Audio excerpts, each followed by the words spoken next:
and all of that activity takes place this afternoon after the arrest of that suspect just a short distance from here in Bellflower along Artesia Boulevard earlier this afternoon. They do believe they have their man, according to the LAPD.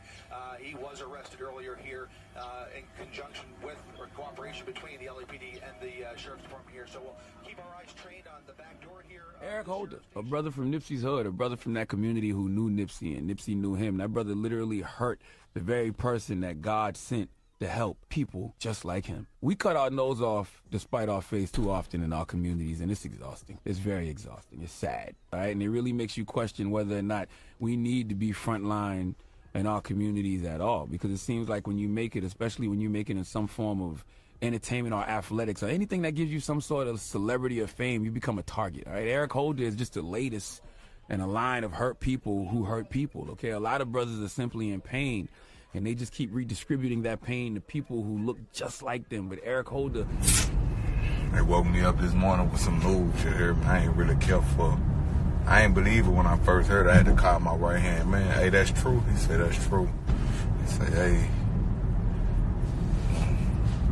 today we're going to make prayer for his family and all his loved ones.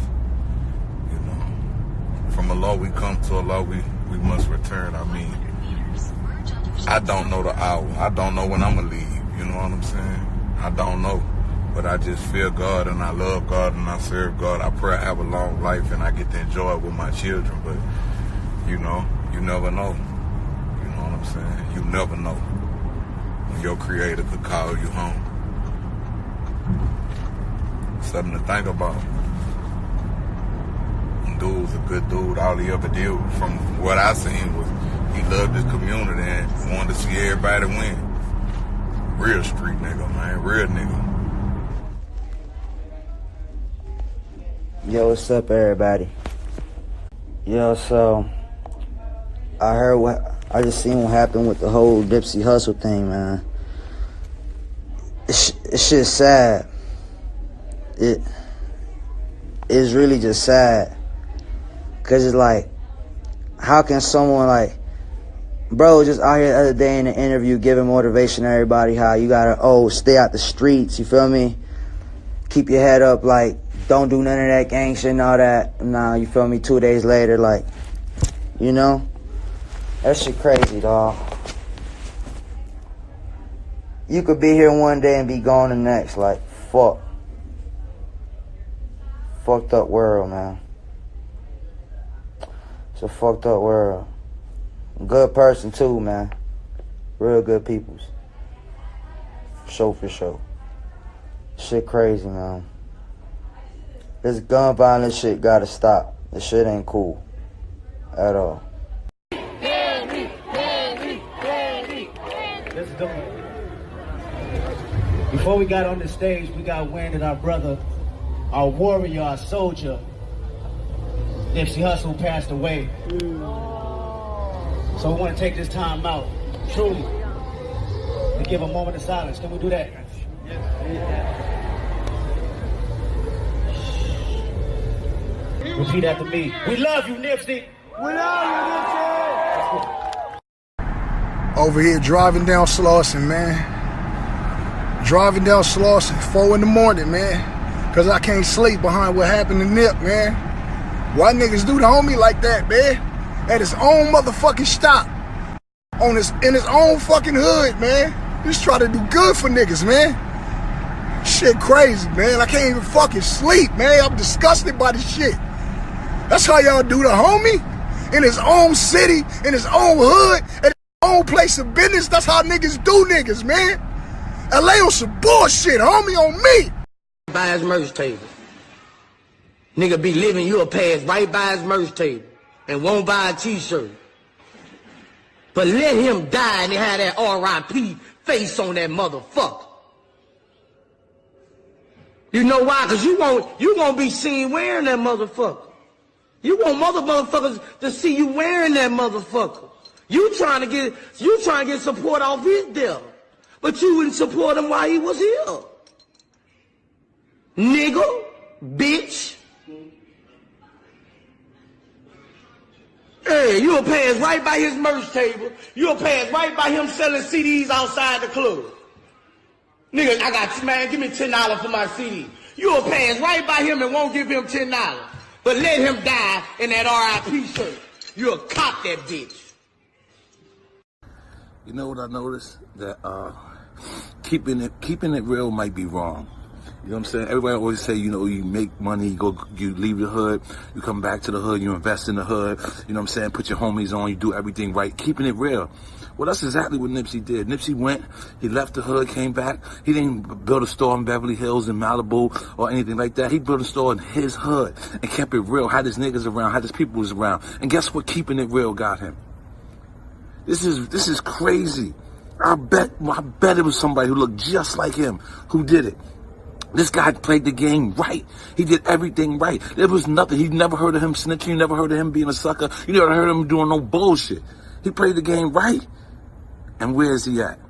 Keeping it real. I think that we was growing up, and I think keeping it real was actually keeping it wrong. Rest in peace, Nipsey. I got a song called God Got It.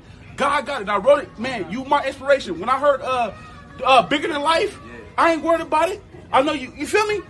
I ain't worried about God Got It, right? So you my inspiration for that, bro. My name is Israel, bro. Man, I'm on everything I love, but I feel like I'm supposed to meet you today, and I'm putting my heart out because you somebody special to me, bro. I listen to you every day, man, every day, Dip. Where your CD at? You ain't got no music? I ain't got no music on me, you know why? Because I ain't got nobody producing me like that. I got so many people hating on me because they know how tight I am.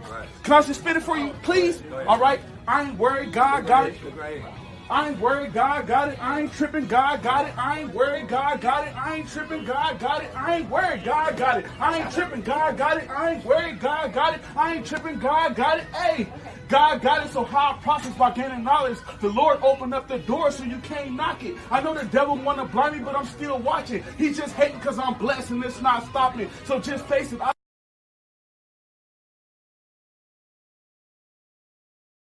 Dr. SEBI. Yeah. That stuff is kind of weird to this generation. Like, what are you talking about? They can't call me. So you want to do a documentary about him? Yeah. You know what I'm saying? He And cured if they AIDS. down me, y'all better ride for me, man. Y'all better burn something down, man. I come up falling off the building or something, man. You know what I'm saying? Some breaking news to tell you about out of the entertainment world. Rapper Nipsey Hussle was shot. 2 others were hurt in a shooting here in L.A. This is a live picture. Give some people some information about Dr. SEBI that they might not know. You know what I'm saying? That's the biggest one, but He went to trial. A lot of things he did, right? But in 1985, he got arrested because he was printing in magazines that he cures AIDS and sickle cell and cancer. Yeah. And they like, that's false advertisement, that's malpractice of medicine, all type of thing. He wasn't no doctor. He just used herbs and his understanding of herbs. Right.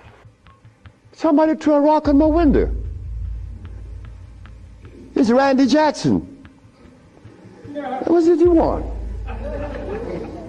My brother want to see you. Your brother? Michael? Okay. I went. Well, he's sick as hell. Well, I treated him, and he got cured. He saw it, and he was encouraged to take me to the Rayborn building on Capitol Hill. I said, why are you taking me there? Because you cure AIDS. I said, but what makes you think that they are interested in that? What makes you think that the world is interested? I don't care if it's any country in the world, they are not interested. Especially Africa. They were never interested. 77 patients was cured of AIDS on record. See? In 1985 by his herbs. Why we ain't never heard that? Why that ain't been on TV? They got a Tupac and Biggie, the 55th documentary that they made about the Tupac and Biggie murder. They got billboards, you know what I'm saying? Lisa was the only person that had the nerve to tell me something that shook me up, and she was right.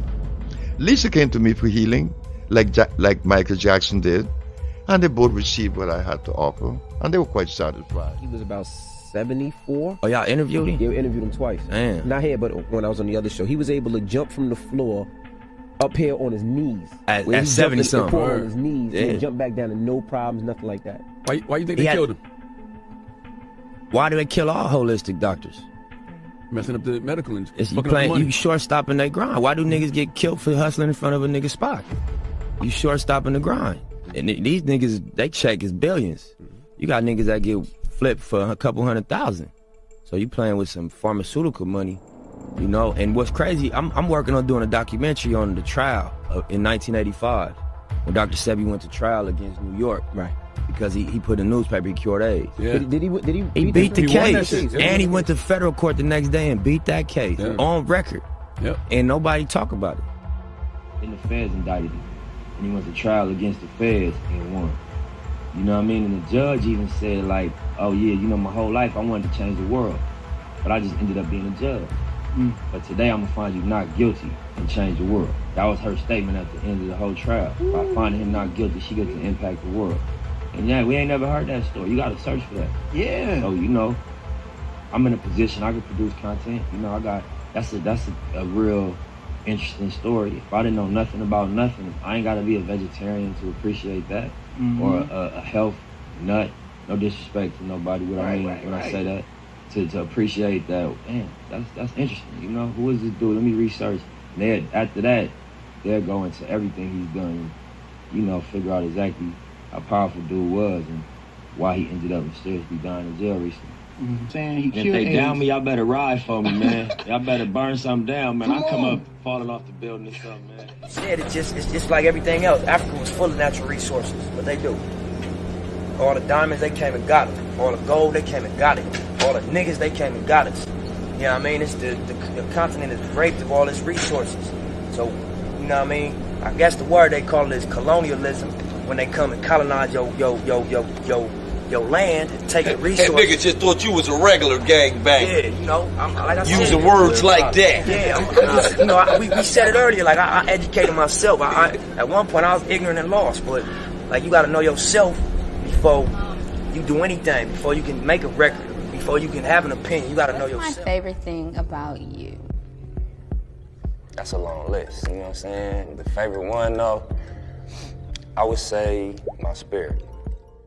It appears that Nipsey Hussle has been shot and he is confirmed to be dead at this point. I was coming home and I'm supposed to be on a social media break, but this is very, very sad news. This is very sad news, something that, you know, I mean. Boy, this shit is so fucking crazy. This shit is so fucking crazy. Look, y'all, it's deeper or whatever than all this shooting. You know, they did that shit or whatever, so everybody can say or whatever that the shit gang related, but it's really not gang related. You feel me? Like little jewels that you saying, and then that's what I like. Like I said, the medicine really is in the candy. Because even when you drop a ball like about Dr. Sebi, like just that one thing, they killed Dr. Sebi, will make somebody go research who Dr. Sebi. Related, you feel me? Like everybody think that. Oh, Nipsey Hussle got killed because he was in a gang. See, that's what they want y'all to think. Nipsey Hussle got killed because he was doing that documentary on that doctor, the one that said he can cure AIDS, and then all of a sudden or whatever he got found dead. He got found dead or whatever. And why you think they killed him? Why do they kill all holistic doctors? Messing up the medical industry. You short-stopping that grind. Why do niggas get killed for hustling in front of a nigga spot? You short-stopping the grind. And these niggas, they check is billions. You got niggas that get flipped for a couple $100,000. So you playing with some pharmaceutical money, you know? And what's crazy, I'm working on doing a documentary on the trial in 1985. And I don't know if this is related or not, but if you guys remember, Nipsey Hussle, he started working on this Dr. Sebi project. And a lot of people were like, you know, Nipsey Hussle needs to be protected. He was working on this Dr. Sebi documentary. In 1979, I think it was, you were charged in New York City with practicing medicine without a license. And I would advise my viewers who might be questioning your authenticity that you won that case. Now, so the charge was practicing medicine without a license, and claiming that you had a remedy to cure AIDS, cancer, and diabetes. So the question is, how did you win that case against what some people say are the toughest prosecutors in the land? Well, it was 1987. 87, not 79, 87. The 10th of February. Okay. My mother knew they were coming. When I told my mama that I had cured my 13 AIDS patient, she said, "They gonna get you. They gonna get you." What makes you want to do a documentary about Dr. Sebi? I think the story is important. I think it's a powerful narrative. It is. You know what I mean? And I think imagine this, anybody in this room, if I could say, hey, somebody cured AIDS, y'all be like, yeah, right. And then I could show you an example of him going to trial and proving in a court to a jury that he cured AIDS. Y'all be interested in that. Let me stop you there. You said I cured my 13 AIDS patients. Yeah. So you had 13 patients who had AIDS. Yeah. And then you say you cured them. Sure. So my mother said, "They're gonna get you." I said, "But Mom, why are they gonna get me?" Because you must remember that you live in a society that support a certain philosophy and a certain system. You being the color that you are, black, and then you going against the grain, they're gonna get you. Absolutely. And y'all would look into the way he did it, right? So I feel like more so than like championing his products or explaining his methodology, put some light on that case. So when I'm in my office on February the 10th, here come the detectives. You are charged with practicing medicine without a license, selling product not approved by the FDA, and claiming to cure AIDS and other diseases. I said, yes. Well, you are making a fraudulent claim. I asked the detective, how do you know that? Because you were advertising in newspapers. Of course, I advertised in the Village Voice, the Amsterdam News, and the New York Post. And you were telling people through your advertising that you can cure AIDS, sickle cell, lupus, herpes, blindness, diabetes, paralysis, and others. Okay, so they come knocking on the door and... So knocked on my door and took me to jail. But the funny thing about it, I was happy. I was very, very, extremely happy. When everybody in my office was crying, I was happy because my mama told me they were coming. And I knew that I had sufficient evidence to prove my position. Not only scientifically, empirically, historically, and whatever way they would desire. So while I was in jail, I'm saying, I wonder what defense they would have against me. Yeah. I would like to know.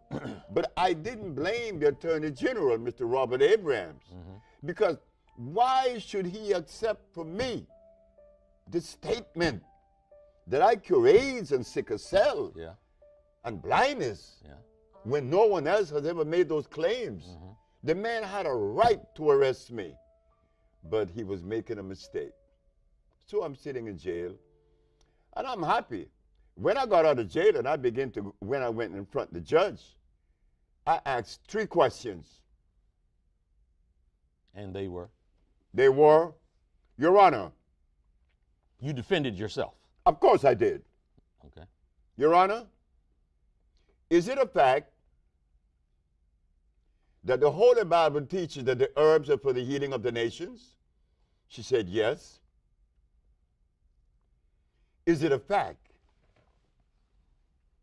that science shows that the human body is carbon-based, and to complement a carbon-based body, you must have a carbon-based substance to complement it, because the body only accepts the substance through the process of chemical affinity. Chemical affinity is important. It's an electrical transfer. Chemical affinity. The body could only accept what it is made of, not something new or alien to it. Last question. Your Honor, is it a fact that the father of medicine, Mr. Hippocrates, the man that established the principle of medical science today, cured every disease known to man? Did he use herbs or chemicals? She said, herbs. I said, thank you very much. I rest my case.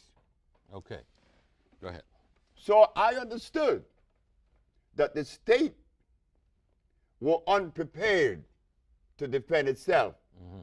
They were unprepared because in the past there was 2,781 cases that came before the Supreme Court and lost. Yeah. I won. Yeah.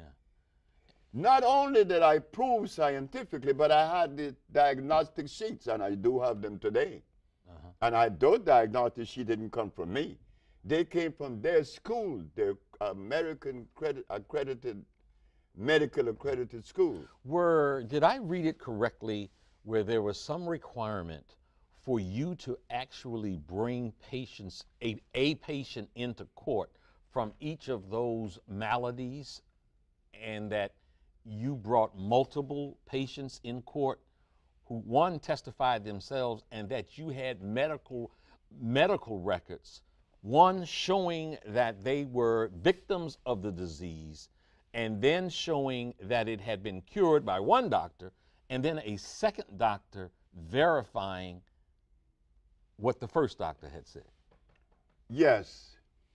We have to remember this, that whenever you make a statement that goes against the grain, you better be prepared. Mm-hmm.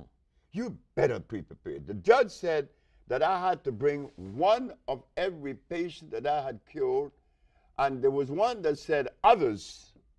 The others was a man that came from Italy. He was paralyzed.